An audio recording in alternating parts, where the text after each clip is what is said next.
This is a demonstration of the HLImage++ Line Profile tool. The Line Profile tool is used to analyze the pixel brightnesses of the pixels along a line drawn on an image. Let's open an image and draw two line ROIs on it.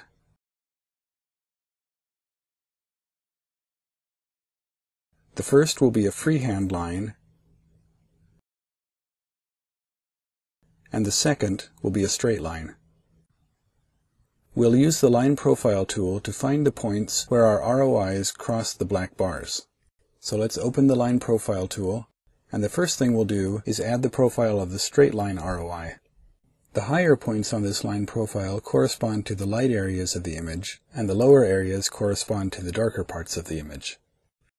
In order to find the edges, the Line Profile tool will calculate the second derivative of this profile curve. I won't go into the calculus of the second derivative calculation, but you'll see how it works in just a minute. Before we calculate the second derivative, we want to apply a smoothing factor to help compensate for some of the random noise in the image. To do that, we'll open the Options dialog, and under Second Derivative, enter 1 into the Averaging field. This tells the tool to average each value in the second derivative curve with one of its neighbors on each side. We'll apply that setting and close the Options dialog. Now we calculate the second derivative and scale the graph to show it more clearly. Next, we're going to focus in on this portion of the graph, which corresponds to this area in the image. We do that by opening the Axis Min-Max Values dialog and setting the maximum x-coordinate to 150.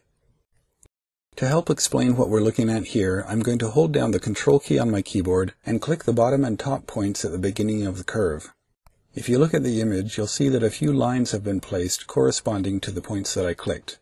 Let's zoom in and take a closer look at that.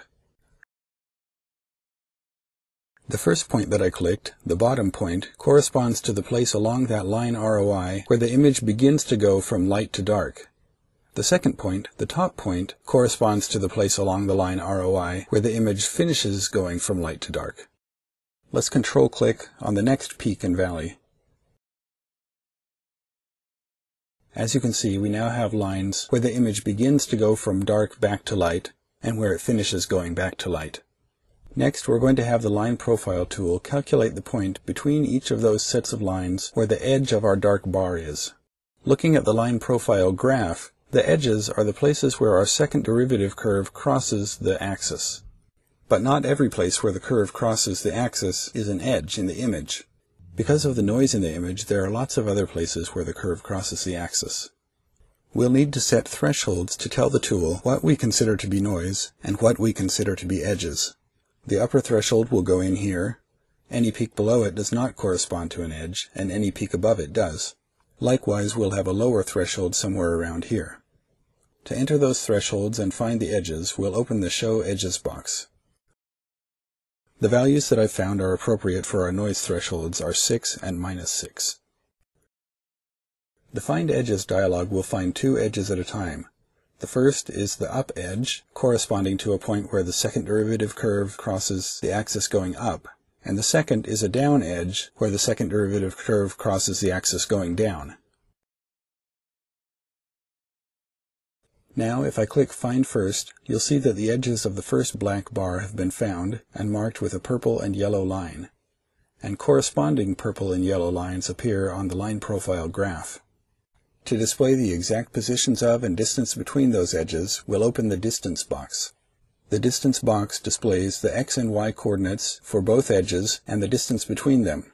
Since we're measuring along a straight line ROI, the line distance and straight distance are identical. Now let's find the edges of the next black bar. We'll click Find Next, and as you can see, the purple and yellow lines have moved to the second black bar in the image, and the corresponding purple and yellow lines on the Line Profile graph have moved too. Looking at the Distance box, the positions of the edges and the distance between them have also been updated. Now let's find some edges along the freehand line ROI that we drew earlier. We'll zoom out. I'll right-click the freeline ROI to activate it. Hit the Delete key to delete our old second derivative curve, add the Line Profile for our freehand line ROI, and hit the Enter key to scale the graph so that we can see what it looks like. Then we'll take the second derivative and hit the Enter key again, And now if I click Find First, you'll see that the edges of the first black bar along the freehand line ROI have been marked, both on the image and on the line profile graph, and their positions and the distance between them are displayed in the distance dialog. Since the freehand line ROI is not straight, the line distance or distance between the points along the line and straight line distance are now different. And as we click Find Next, we can continue finding the edges of each of the black bars in the image.